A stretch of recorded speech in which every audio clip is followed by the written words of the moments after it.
Welcome to the York County Community Foundation 60th Annual Meeting. I'm Krista Darr, Chair of the Board of Directors of the York County Community Foundation. I'd like to start this evening's event by thanking our sponsors, Barley Snyder, CJA Law Firm, Fulton Bank, Mayor Wealth Advisory of Janie Montgomery Scott, Traditions Bank, and Wagman Inc. We'd also like to thank the YCCF and the IDA for letting us film here at the Yorktowne Hotel. I'm here with our president, Jane Conover, and we're right here at the Yorktowne Hotel where it all started in December 1961.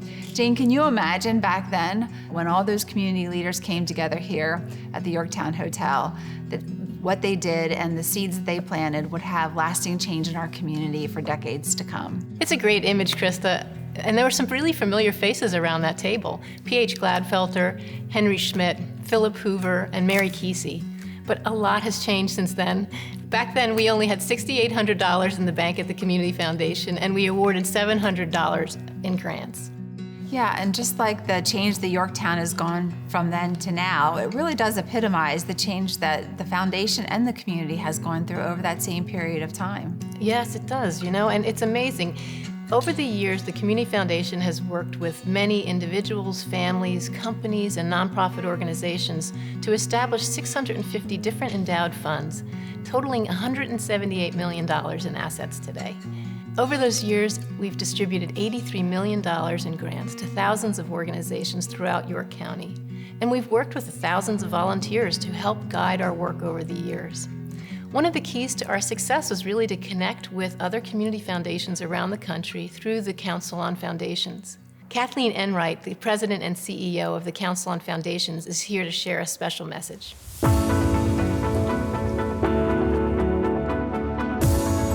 Hello, I'm Kathleen Enright, the president and CEO of the Council on Foundations. And on behalf of the board and staff of the council, I want to congratulate the York County Community Foundation on its 60th anniversary. What a tremendous milestone. It is inspiring to see how your foundation has able to grow alongside your community and also achieve such impact. Community foundations like yours have been vital in expanding and democratizing philanthropy across the United States. And they've also been the lifeblood of the Council on Foundations over the whole course of our history. In fact, your foundation has been a member for 30 years, and we are so grateful. Here at the Council, we serve all types of foundations all across the US and around the world. And in many ways, your foundation's work really exemplifies the path forward that the Council sees for philanthropy. You're centering the voices of the community that you serve. You're doing that through your resident-led grant making for older adults, for communities of color, and for the immigrant populations you serve. You've also proven the power of responsive and flexible grants with your COVID response fund, and it's been impressive. And finally, you have been a collaborative force for good, not just in your own community, but across Pennsylvania, and that reach is spreading across the nation. And you're showing that we can go farther when we go together. Your organization is also accredited through our affiliate organization, Community Foundation National Standards. So that shows not only your donors, but your nonprofit partners that you are continually striving for operational excellence. The Council looks forward to a close connection over the course of the years to come. And we also can't wait to see the difference you're going to make in the next 60 years in collaboration with your donors, your nonprofit partners, and your community members. So once again, congratulations on this enormous milestone.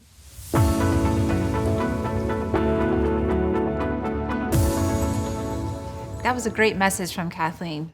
And I'd like to turn it over to Harold Myers. He's the chair of our Governance and Nominating Committee, to give us an update on our board of directors. Harold? Thank you so much, Kristen. I'd like to start by thanking several of our board members who have served us so well, provided support and guidance. Some of those retiring are Tim Kinsley, President Kinsley Properties, Tim Bupp, an attorney at CJA Law Firm, Ron Hirschner, attorney and former managing partner of Stock & Leader, and Kyle Jones, co-head of Portfolio Strategic Group at PFM. Along with that, I'm also extremely excited to introduce 4 new board members who start for the first 3-year term today. Lisa Kennedy, a family service partner at York County Department of Human Services, member of our Grant Distribution Committee, and chair of our Racial Equity Committee. Sherry Rowland Washington, owner of SRW Consulting, an educational service provider. Randy Friedman, community volunteer and incoming Embracing Aging's Committee chair. And Mika Driscoll, shareholder, CGA law firm. We have a great team and are committed to using this group of talented volunteers to increase the positive impact of the Community Foundation in our community. Now to you, Jane.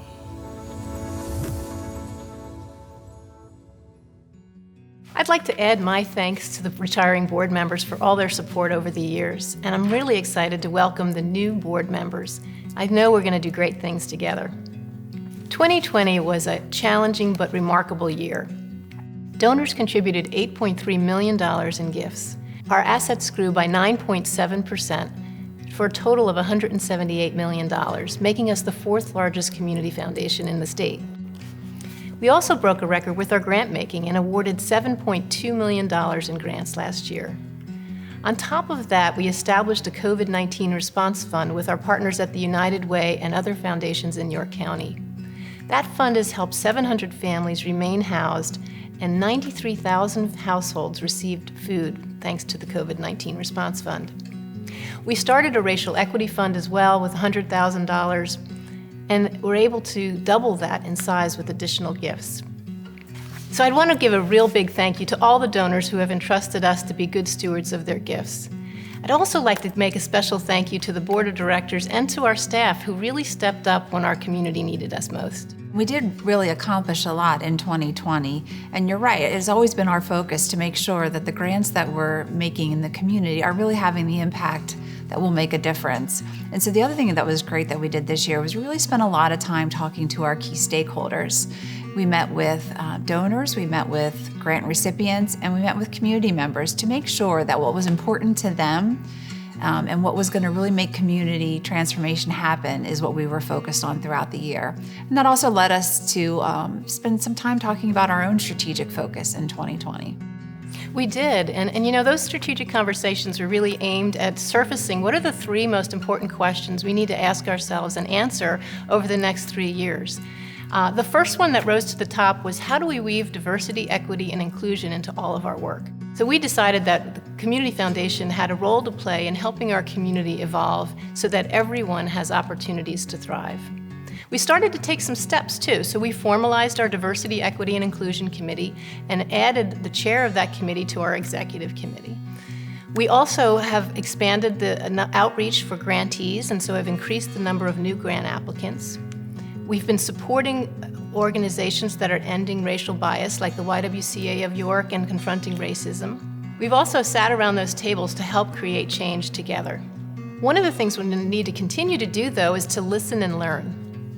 Last year, we held 2 community conversations to better understand how the Community Foundation can support communities of color. One of the outgrowths of that is the Racial Equity Fund, and that is being guided completely by a committee of people of color. And this year, we've hired a diversity, equity, and inclusion consultant to help us better understand our bias and ensure that the Community Foundation is welcoming, inclusive, and equitable. Yeah, and those community conversations really validated for us that fueling community transformation is at the heart of our mission. That's right. You know, for us, the success is when systems work effectively for all of York Countyans. Which leads us to the second question that we surfaced in our strategic discussions was, how do we focus our grant-making dollars for the most impact? For years, the Community Foundation has been awarding grants to high-impact projects to try and improve people's lives. We've focused in 4 main areas: improving educational outcomes for children, revitalizing downtowns and neighborhoods, linking people with high-quality jobs, and helping older adults live full lives. Those are really very important, and what we're looking at now is how can we accelerate progress? How can we address the underlying causes of the challenges we're facing. You might remember a couple of years ago, we had Ursula Wright from FSG to be our annual meeting speaker. And she explained to us how communities across the country are working collectively to help solve major challenges. Since then, we've convened community leaders to talk more about how can we do that better in York County. And last February, we took a bus full of community leaders to Washington, D.C. to the Collective Impact Forum to learn more about the tools that we can use for collectively solving problems. That's the kind of thing that's getting us excited. We know there's a lot of good work going on in York County to help improve the criminal justice system, end the opioid crisis, end hunger. And we want to be able to build up these collaboratives and give them some support so that we can really accelerate progress in our community. Yep, and as always, our donors need to be beside us in that important work. Yeah, absolutely. You know, people create endowed funds at the Community Foundation because they want to give a gift that keeps giving after their lifetime, and it gives their life meaning. It's their legacy. So they all feel good about that, and annual grants that come from endowed funds really perpetuate and continue positive services in our community. So that surfaced for us a third big question. How do we engage donors in their goals for philanthropy, as well as getting them excited about community transformation initiatives? So we're going to have deeper conversations with them this year. We know that they care about their community, and we want to talk with them about what are the underlying challenges facing our community, and how can we work together to positively create lasting change. Yeah, and Jane, because our assets at the foundation are invested for the long term, it really does put us in a position that we can support programs and initiatives that are transformative for years to come. I'm happy to introduce Mike Glazer, CEO of Wegman Inc., and our board treasurer, to share our 2020 finance report. Mike?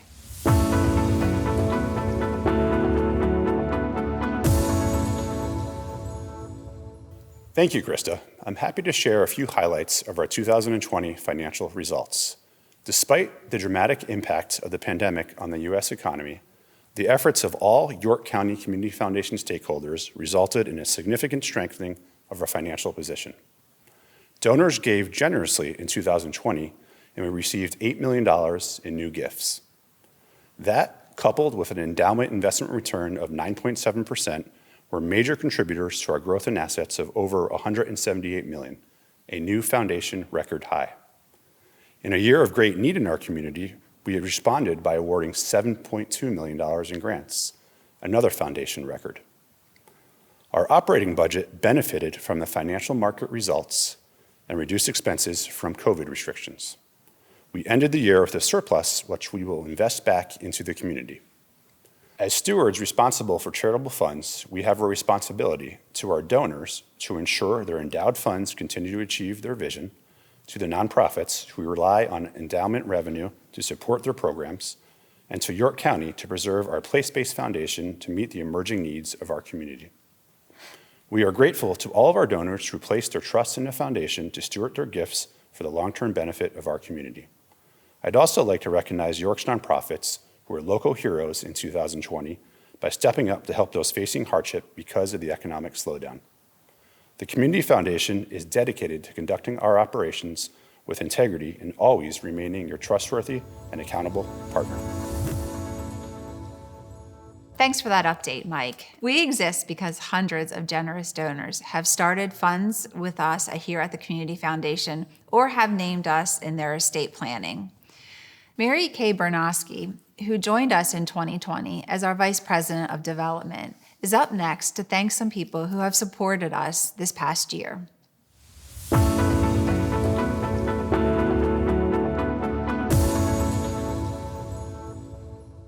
Tonight, we honor those creating a vibrant York County through gifts to the Community Foundation. Your generosity, foresight, and dedication are inspiring. Your gifts will be used to make York County a better place to live, work, and play, both for today and for generations to come. Each of the special people we recognize tonight has a passion for this community. The Foundation is honored to have your trust to make that passion your legacy. In 2019 and 2020, 32 new funds were established at the Community Foundation to carry on the legacies of their creators. By choosing a permanently endowed fund, These individuals and organizations are helping to sustain nonprofit organizations, to meet community needs, and to continue their passions well into the future. These funds are the Nona and Stanley Brown Memorial Scholarship Fund, David and Julia Cross Fund, Fuel Their Fire Scholarship Fund, Ray and Kathy Giese Dallastown Track and Field Fund, John Samuel Harvelitz Jr., JJ Memorial Fund, Perry and Ruth Hildebrand Fund, Norhand and Eva Maria Kalian Family Fund, Mid-Atlantic Media Hub Fund, Jeffrey D. Myers LGBTQ+ Fund, Ronald and Alice Prevard Scholarship Fund, REH Holdings, Inc. Scholarship Fund, Herbert M. Raymeyer Fund for York County, Penny Blackwell and Jack Sandstead Fund for York County, the Shorb Family Charitable Fund, Mabel L. Slifer Fund, Mabel L. Slifer Fund for People and Animals in Need, Stiegelman and Zerby Family Fund for York County, University Club of York Scholarship Fund, York Country Day School Fund, York County COVID-19 Response Fund, Racial Equity Fund, Christopher Saab Memorial Scholarship, Hummel Detweiler Family Fund, Carol Wagman Fund, Amy Amsbacher Memorial Fund, Reed Menzer Memorial Fund, Roxana and Kevin Gapster Fund for York County, Ruth M. Robb Fund for York County, Mary Kay and John Bernowski Fund for York County, Richard Geyer Fund for York Suburban Education Foundation, Dream Rights Center for Community Arts Endowment Fund, and the Kenneth Matthews Memorial Endowment Fund. We also recognize and honor the most recent members of our 1749 Legacy Society. Named for the year in which York County was founded, the 1749 Society recognizes those individuals planning to leave a gift to the foundation after their lifetime. By naming the foundation in their will, or as a beneficiary of retirement or life insurance plan, our 1749 Society members know that their charitable wishes will be carried out forever. These newest 1749 Society members follow in a tradition begun by our very first Legacy Society members, James and Jane Zarfus, who joined in 1992. These new members are Sue and Brad Jacobs, Estate of Betty M. Working, Michelle Anderson, Dorothy Devitt, Joseph and Sharon Cervenek, Dr. Rob and Mrs. Christy Fawcett, George and Cheryl Hummel, Clarence and Eileen Nace, Estate of Ruth Robb, Jan Shellhase, and Mabel Slifer. Thank you all for inspiring us with your commitment to creating a vibrant York County. Another Yorker who has inspired many with her commitment to strategic philanthropy is Carolyn Steinhauser. As YCCF's first executive director, she has left her indelible mark on our work. She also began the Women's Giving Circle of the York County Community Foundation. Here with a special announcement from the Women's Giving Circle is Jan Harold.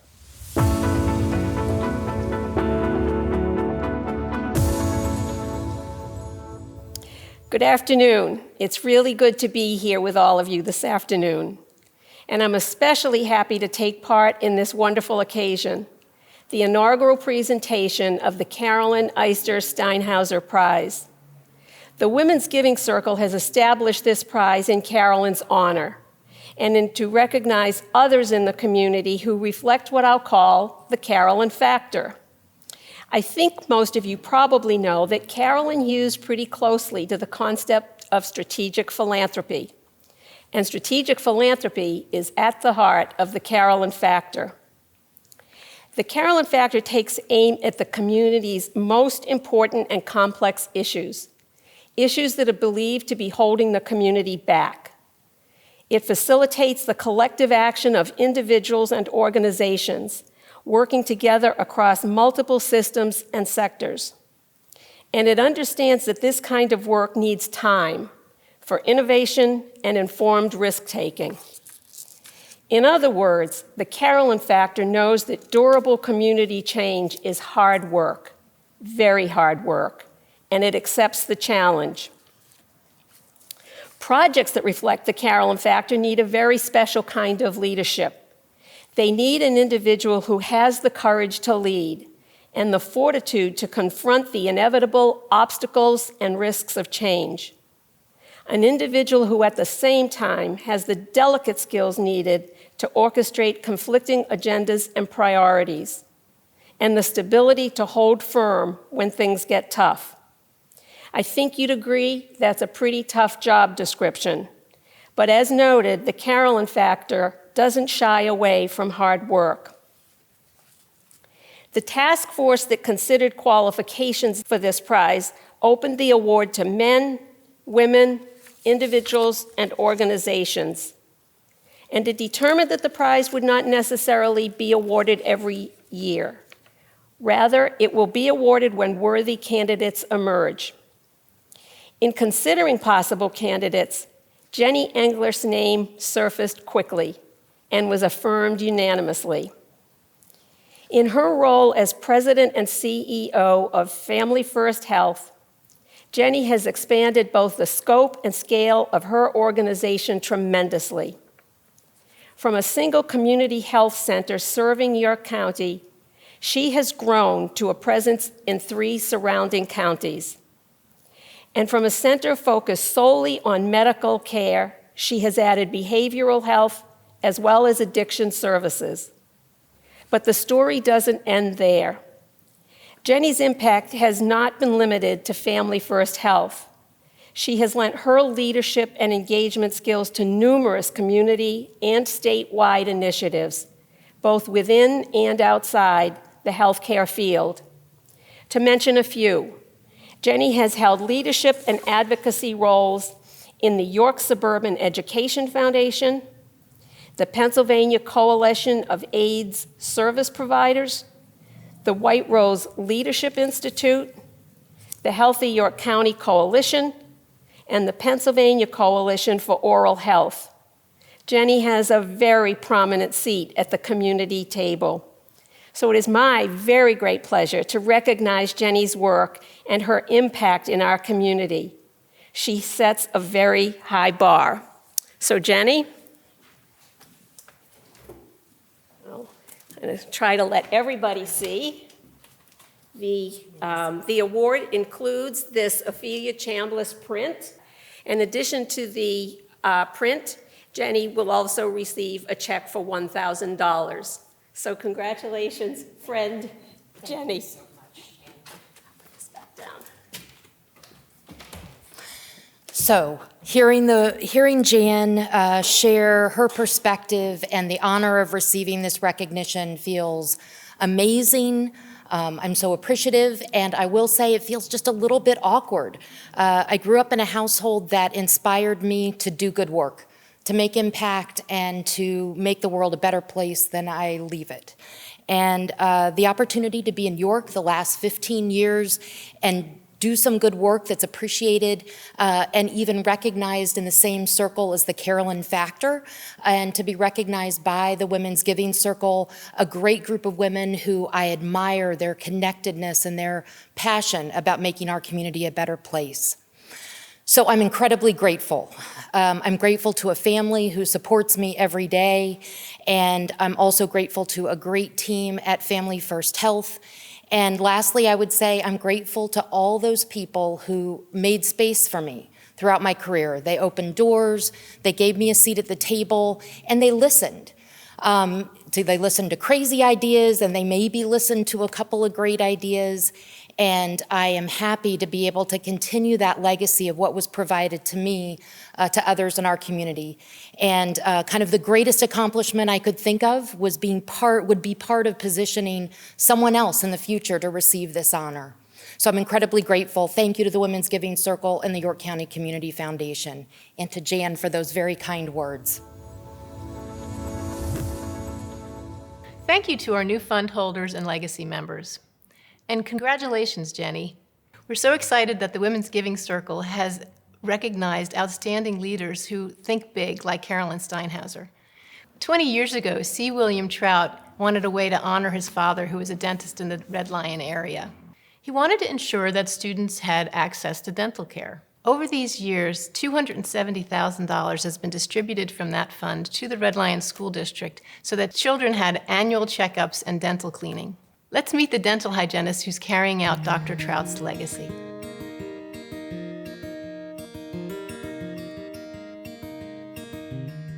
Have you ever had a toothache? You can't sit without it hurting. You can't lay down without it hurting. These youngsters, when they're in pain, they cannot focus on their schoolwork. So the schoolwork falls by the wayside. Once you get a child out of pain, they can go back to their class, they can study, they get to learn. My name is Kathy Hunger-Sanders. I am the school dental hygienist for Red Lion Area School District. So we have 500 school districts in the state of Pennsylvania. 32 of them actually have dental programs implemented into their curriculum. So from kindergarten through 8th grade, I do dental lessons. And if I can arrange for the tooth fairy to work it into her schedule, she will come in and sit with the children during their lunch, talk to them, answer any of their questions, and then provides a toothbrush, flossers, and an activity book. These children get to see the benefit of having a beautiful smile, taking care of their teeth. If you start little brushing and flossing, that stays with you through your life. Another part of my job is I get to screen children. I'm just looking and checking to see if all the teeth are in good shape or if there's any decay or missing teeth. And we are very lucky because as a result of the funding from the C. William Trout Fund, I have all the equipment that you can imagine fit in the back of your car, going from one school to another, setting up a small dental clinic. Most school districts don't do that. We get to do cleanings on these teeth, so it's like them going to the dental office. So if we have a youngster that is underinsured or no insurance, and I check them and yes, they need dental care, I will contact a dentist and see if they will take this child on and take them from whatever they have in their mouth now to health. I'm just very proud of what we're able to do for these youngsters. Dr. Trout impacted many people in his family practice, and he is still impacting many, many people. Every year we see hundreds of students that would not have had care otherwise. So his legacy will live on for many, many years, benefiting a great deal of people. What a great legacy for the Trout family, Jane. Mm-hmm. We have also had a focus on children at the foundation, specifically improving outcomes for education. And what we recognize through all that work is that it's really the early years that have the most impact on student success.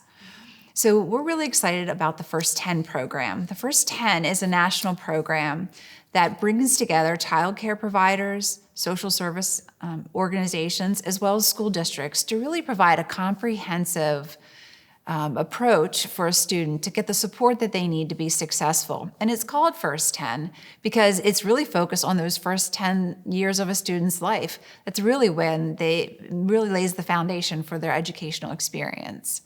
This year we were really excited because we were able to support the First 10 program through grants in both the York City and the Northeastern School District. So let's hear more about the First 10 program.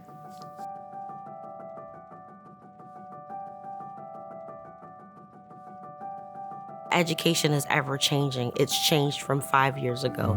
It's changed drastically from 10 years ago. We definitely had to look for programs and seek opportunities that presented equity for our students. The First 10 initiative is an opportunity to work with scholars from birth and beyond. So we know that those first 10 years, especially those early childhood, infant and toddler years, are critical to provide the foundation for later learning, development, and growth.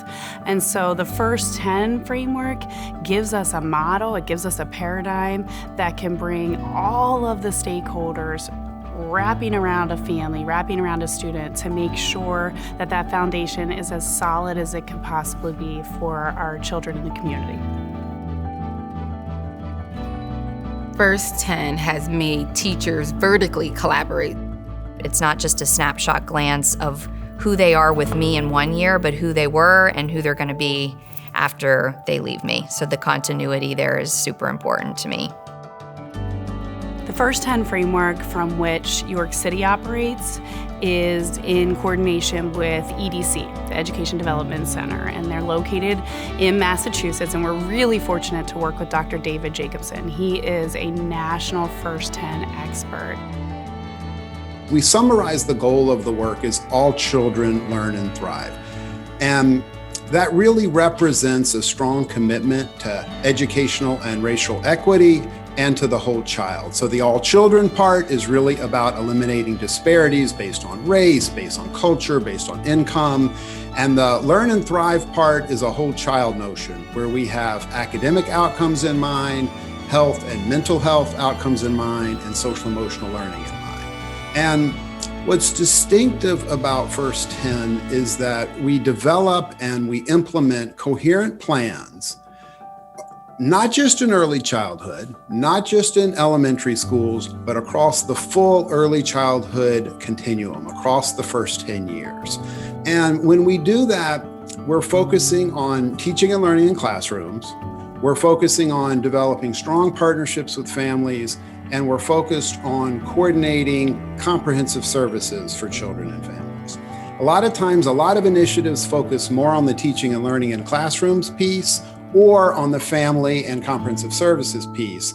And the research really suggests that it's all important. You really have to do all three. So often the school is just located within a community. This opportunity gave us a chance to be part of the community. You become part of your students' family. Our school owes it to our community to be great. We want to create learners, and we want to create students that are confident. First 10 is providing that confidence, saying that I matter, my family matters, what I did before I came here matters, what I do when I go home matters. The funding from the York County Community Foundation has been revolutionary to this work. It has allowed us to accelerate the work and really move into that stage of innovation. The Community Foundation clearly has a vision to help the community, and they have a big heart for students. We are building that pipeline longer on the front end and on the back end. The York County Community Foundation has been wonderful in helping us to do that. Through education, you create your future. You determine your value. You tell people what you're worth. First 10 really shows a student is more than who they are in that classroom. So we really want to know our families, we want to respect them, and then allow them to have voice in education.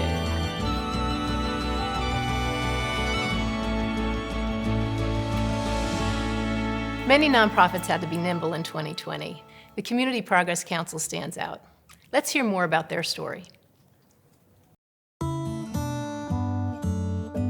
A number of years ago, we went to the foundation and we were talking to them about our desire to change and evolve the way we delivered services. That we explained that we were interested in getting away from providing primarily emergency and crisis-related services, and that we wanted to create long-term relationships that would develop knowledge and skills. They were first in to fund our self-sufficiency program. This program was kind of born as this more intensive coaching model and starts with getting ahead in a just getting by world. And that is a 16-week work group where individuals learn about budgeting, debt to income ratios. There's a lot of self-assessing that takes place, and it's a facilitated group, so there's no one teaching them. There is no one telling them what they need to fix. They are doing it through activities, and they are connecting these dots. Through these visuals and through this self-analysis, there's very important aha moments that are taking place that seem to be sustaining. I literally moved here with nothing but $32 and a child. That was it. We came from a different kind of city life. Those people around you that just constantly saying that you can have, and just realizing that, like, I just need better for me and my kids, and we're not going to make any progress as long as we stay in this environment. The first CPC staff member that I've met, her name is Jadera.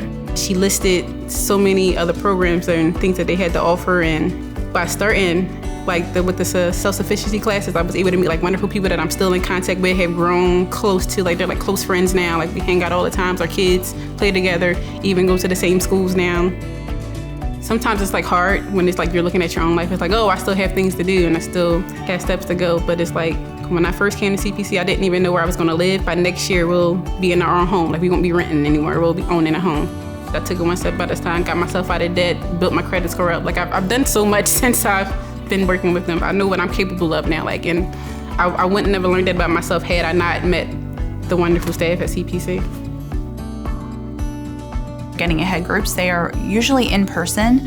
And when they're in person, we're able to provide childcare and family-style meals for folks. Because of COVID, we went all virtual, and we were able to reach all around the county for the first time ever. We had folks who said that they would not have been able to participate if we were in person because of transportation barriers. And we had our highest completion rate ever. The changes that just happened even over the past year, and we added so many Getting Ahead groups, and now we're up to 2 Spanish-speaking groups, and it leaves me speechless sometimes just trying to put into words just how it feels to be able to do this. We've spent many years at Community Progress Council trying to evolve our service delivery model, but when you're in a worldwide pandemic and people can't work, we had to respond to the immediate needs of folks. It's undeniable that this has been a very challenging time. The pandemic, of course, people typically think that that's just a health crisis. And it really isn't a health crisis. It's also an economic crisis. It's a housing crisis. It's a food insecurity crisis. From March until July, there were a lot of folks that were already facing eviction and that there hadn't been moratoriums in place. And so the fact that the Community Foundation, very early on in March and early April, absolutely said, how can we help?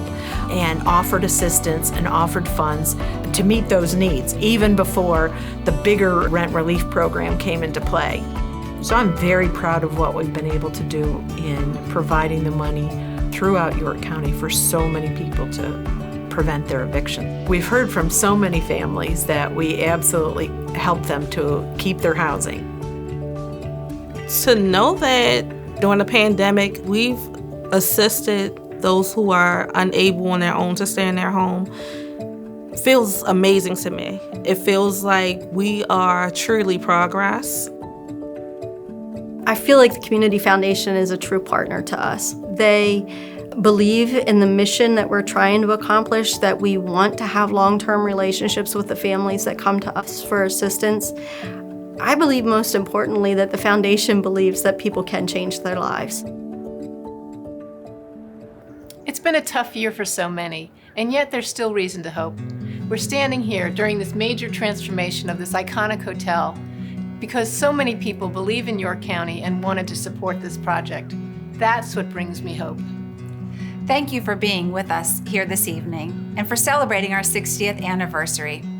As we reflect back on the impact the Community Foundation has had over the last 60 years, and as we look forward to the strategic priorities we've identified, we're very excited about the impact that we know we can continue to make as we marry our past and our future. We thank you, and we look forward to working with you to bring transformational philanthropy to York County for years to come.